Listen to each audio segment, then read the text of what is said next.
భద్రాచలం శ్రీ సీతారామచంద్ర స్వామి ఆలయానికి భక్తులు పోటెత్తారు. ఆదివారం సెలవు దినం కావడంతో భక్తులు అధికంగా తరలివచ్చారు. స్వామివారి దర్శనానికి సుమారు 3 గంటలకు పైగా సమయం పడుతోంది. గంటల తరబడి క్యూలైన్లలో నిలిచిన భక్తులు అధికారులపై ఆగ్రహం వ్యక్తం చేశారు.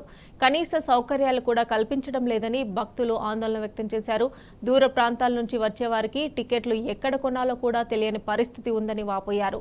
తాగడానికి నీరు కూడా అందుబాటులో లేదని మండిపడ్డారు.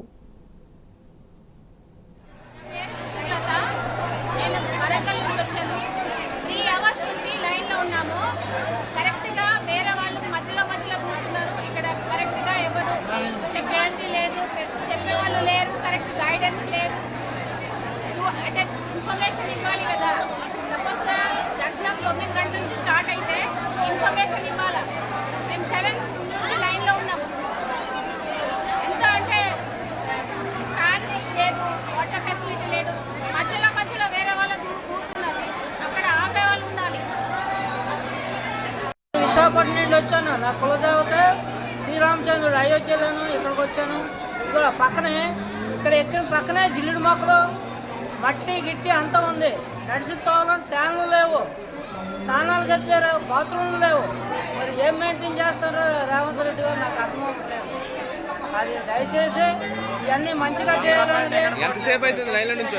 100 రూపాయల టికెట్ కాదు, బోర్డు కూడా లేదు. ఎక్కడ మనుషులు దించేశారు. సత్యం చెప్తున్నాం.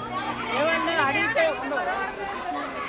అడిగితే అక్కడ ఎవరో అడగండి, మాకు సంబంధం ఏంటంటే అక్కడ సెక్యూరిటీ నడిచే తోలు అడుక్కున్న వాళ్ళు ఉన్నారు. ఆ పక్కన కావాలంటే చూడండి. మరి ఆవిడ చచ్చిపోతే ఎవరి మీద కేసు పెడతారు?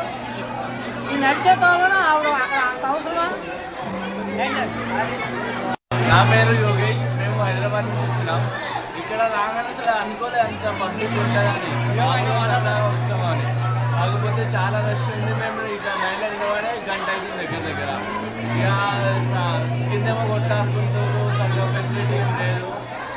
అన్ని పద్ధతులు నీళ్ళు పెట్టారు.